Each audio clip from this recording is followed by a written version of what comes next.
Hello my dear students, welcome back to BNC academy. So ఈ రోజు class లో మనం వచ్చేసరికి the story of village Palampur అనేది డీటెయిల్డ్ గా I'm not going to give a brief. I'm going to just touch the important points concept what you need to prepare in this chapter. ఎప్పుడైనా సరే కంపల్సరీగా టెక్స్ట్ బుక్ లెర్నింగ్ అనేది మాత్రమే prepare చేయండి, not the points are material. As per the previous 3 years examinations pattern, UPSC, special emphasis have been laid upon the following topics from this chapter, the story of village Palampur. Okay, so first one వచ్చేసరికి organization of production. ఈ 3 lessons ని base చేసుకుని మనకి main points అనేవి raise అయి ఉన్నాయి. Okay, so the first one is organization of production and same time second point వచ్చేసరికి change in the traditional activities and farming in Palampur. Okay, so let us see what is village Palampur. Palampur అనేది ఒక చిన్న గ్రామం. So ఈ గ్రామం మొత్తం మీద 450 families మాత్రము మనకు అక్కడ లివింగ్ ఉంటుంది అనమాట. 3 కిలోమీటర్ దూరంలో ఉంటుంది. ఇదేంటి, రాయిగంజ్ అనేటువంటి ఒక పెద్ద ఊరికి ఇది 3 కిలోమీటర్స్ డిస్టెన్స్ లో ఉంటుంది అనమాట. షాహ్పూర్ అనేది నియరెస్ట్ టౌన్ ఈ విలేజ్ కి. ఈ విలేజ్ కి నియరెస్ట్ టౌన్ ఏంటి అంటే Shahpur. Okay, and coming to the next one, main production activities ఏంటి ఈ పాలంపూర్ విలేజ్ కి? మెయిన్ ప్రొడక్షన్ యాక్టివిటీస్ ఏమిటి అంటే farming. Farming is the main production activity in the village Palampur. And most of the people are dependent on farming for their livelihood.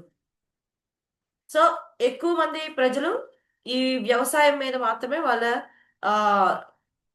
Income అనేది base అయి ఉంటుంది. Complete గా వాళ్ళ లైఫ్ స్టైల్ మొత్తం కూడా ఈ ఫార్మింగ్ మీద మాత్రమే డిపెండ్ అయి ఉందన్నమాట.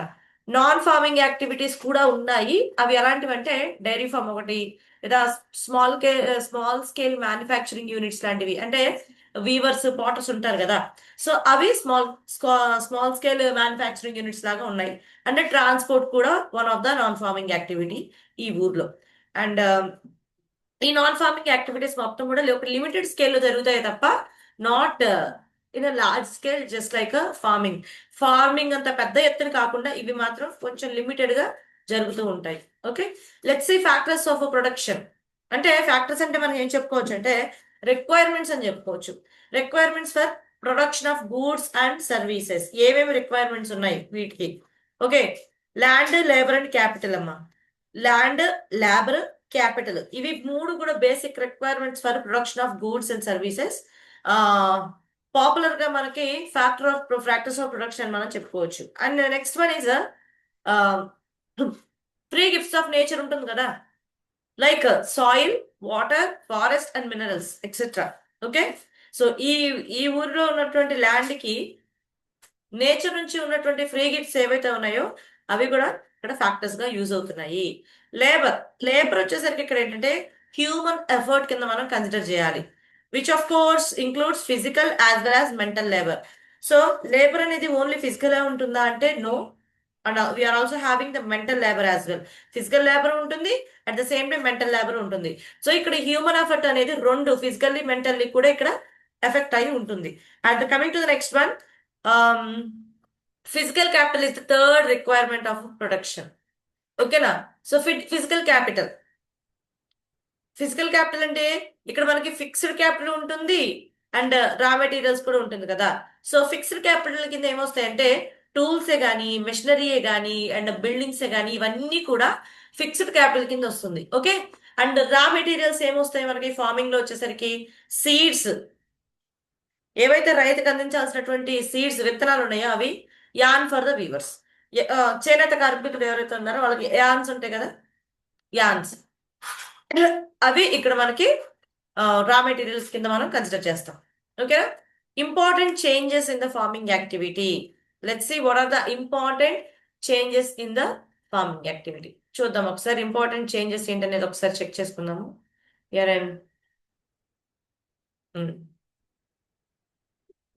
Here we are having important activities.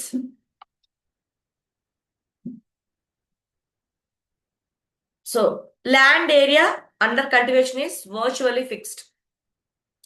ఇది ఫిక్స్ అయి ఉంటుంది అనమాట. ఓకే, అండ్ వేస్ట్ ల్యాండ్స్ ఏవైతే ఉన్నాయో మాక్సిమం వేస్ట్ ల్యాండ్స్ ఆఫ్టర్ 1960 వాటిని కల్టివేటబుల్ వ్యవసాయ భూముల కింద బీడు భూములు ఏవైతే ఉన్నాయో పనికిరానటువంటి భూములు ఏదైతే ఉన్నాయో 1960 తర్వాత వాటన్నిటిని కూడా వ్యవసాయ భూముల కింద పంట పండించడానికి వీలుగా ఉండేటువంటి భూముల్లాగా కన్వర్ట్ చేయడం అయితే జరిగింది. అండ్ చాలా ఇంపార్టెంట్ చేంజెస్ అయితే వచ్చాయి ఫార్మింగ్ లో. ఏవైతే ఫార్మర్స్ కి ఎక్కువ క్రాప్స్ ప్రొడ్యూస్ చేయడానికి అట్ ద సేమ్ టైం ఉన్నటువంటి ఆ చిన్న భూమిలోనే ఎంతైతే వాళ్ళకి ల్యాండ్ ఏరియా ఉందో ఆ ల్యాండ్ ఏరియాలను ఎక్కువ క్రాప్స్ పండించే విధంగా వీళ్ళు చాలా అప్డేట్స్ చేంజెస్ అయితే తీసుకొచ్చుకున్నారు అనమాట. సో ఆ చేంజెస్ ఎలాంటివి, let's see what are those changes. So first one ఏంటంటే మల్టిపుల్ క్రాపింగ్ ఫార్మింగ్ అమ్మ. సో ఒక భూమిలో ఒకే టైంలో మల్టిపుల్ క్రాపింగ్ అనేది వేస్తూ ఉంటారు. అండ్ నెక్స్ట్ వన్ ఏంటంటే use of modern farming methods.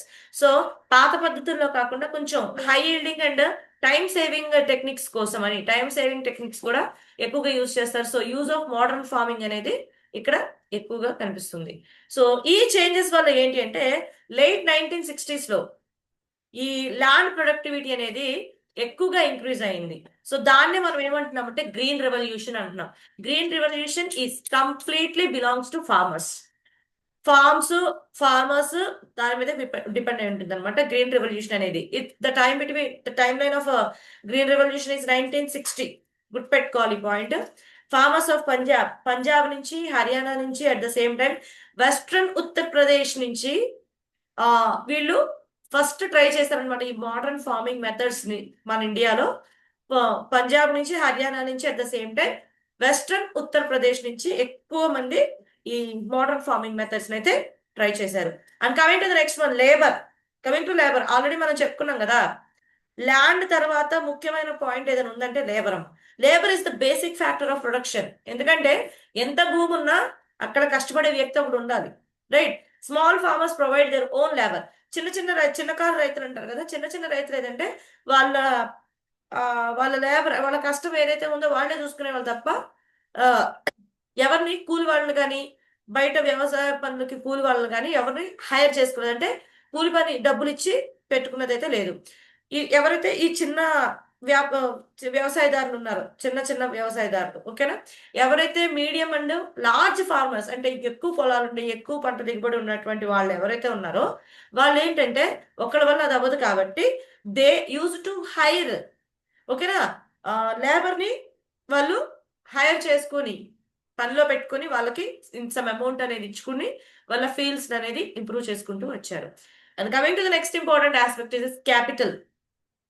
After land and labour తర్వాత important basic factor of production ఏదో ఉందంటే క్యాపిటల్ అది. So all categories of farmers, అన్ని కేటగిరీ వాళ్ళు కూడా స్మాలే కానీ, మీడియమే కానీ, లార్జే కానీ, ప్రతి ఒక్కరికి కూడా క్యాపిటల్ అనేది రిక్వైర్మెంట్ ఉంటుంది. Small farmers borrow from big farmers or village lenders.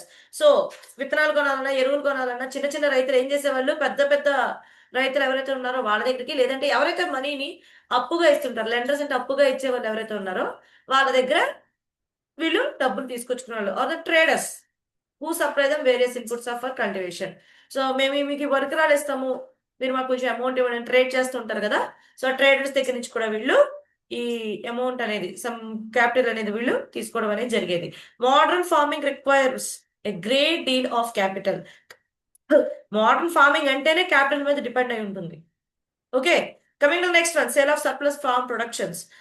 Products ఏంటవి? ఆ ప్రొడక్ట్స్ ఏంటివి? క్రాప్స్. వాళ్ళ ల్యాండ్ లో ఏదైతే క్రాప్స్ పండిస్తున్నారో 3 ఫ్యాక్టర్స్ ప్రొడక్షన్ అనేది జరుగుతుంది. Land, labour, capital. మనకు ఆల్రెడీ తెలిసి ఇది. దీన్ని వాళ్ళు రిటైన్ చేసుకునే వాళ్ళు ఎలాగా? Part of produce for self consumption and cell the surplus in the near by market. కొంత భాగం వాళ్ళకి సెల్ఫ్ కన్సంప్షన్, వాళ్ళు వాడుకోవడానికి ఉంచుకునే వాళ్ళు, వాళ్ళ ఇంటికి కావాల్సినంత ఉంచుకునే వాళ్ళు. కొంత భాగాన్ని ఏం చేశారంటే వాళ్ళు నియర్ బై మార్కెట్స్ లో సేల్ చేసుకుని మనీ క్యాష్ చేసుకునేవాళ్ళు. సో ఈ పార్ట్ ఆఫ్ ఫార్మ్ అనేది ఏదైతే ఉందో మార్కెటబుల్ సర్ప్లస్ అంటాం దీన్ని, ఓకేనా. So the part of farm produce which is sold in the market is called marketable surplus. ఏదైతే పండించిన పంటను వాళ్ళు మార్కెట్ కి తీసుకువెళ్ళి వాళ్ళు అమ్ముకుంటున్నారో దాన్ని మనం మార్కెటబుల్ సర్ప్లస్ అంటున్నాం. Okay, small farmers have little surplus output. ఎందుకంటే చిన్న చిన్న రైతులకి చిన్న ల్యాండ్ ఉంటుంది, వాళ్ళు దాంట్లో లిమిటెడ్ గా వాళ్ళు పండించుకోగలుగుతారు కాబట్టి వాళ్ళు ఎక్కువగా ఈ సర్ప్లస్ అనేది వాళ్ళు ఎక్కువగా అవుట్పుట్ వచ్చేది కాదు. It is the medium and big farmers only who have substantial surplus produce for selling in the market. ఎవరైతే మీడియం గా అలాగే పెద్ద పెద్ద పెద్ద రైతులు ఉన్నారో వాళ్ళకి మాత్రమే ఈ సర్ప్లస్ అనేది ఎక్కువగా హెల్ప్ఫుల్ అవుతుంది. And coming to the next one, non farming activities అని చెప్పుకున్నాం కదా. సో నాన్ ఫార్మింగ్ యాక్టివిటీస్ ఏంటంటే, out of every 100 workers in the rural areas in India, only ఎంత అంటే 24, సో 100లో 24 మంది మాత్రమే నాన్ ఫార్మింగ్ కి ఎంగేజ్ అవుతూ ఉన్నారు, నాన్ ఫార్మింగ్ లో ఉన్నారు. So there is a variety of non farming activities in the villages. చాలా రకాలైనటువంటి యాక్టివిటీస్ అయినా ఉన్నాయి. డైరీ కానీ, స్మాల్ స్కేల్ మ్యానుఫ్యాక్చరింగ్ యూనిట్స్ కానీ, ట్రాన్స్పోర్టే కానీ, ఇవన్నీ కూడా ఈ నాన్ ఫార్మింగ్ యాక్టివిటీస్ లోనే ఇన్వాల్వ్ అయ్యి ఉంటాయి. Okay, this is all about, నేను టోటల్ లెసన్ అని చెప్పను, బట్ మనం గుర్తుపెట్టుకోవాల్సిన పాయింట్స్ ఏమైనా ఉన్నాయి the story of village Palampur లో, ఇవి ఇంపార్టెంట్ అనమాట. Okay, so this is all about the village, the story of village Palampur. Thank you.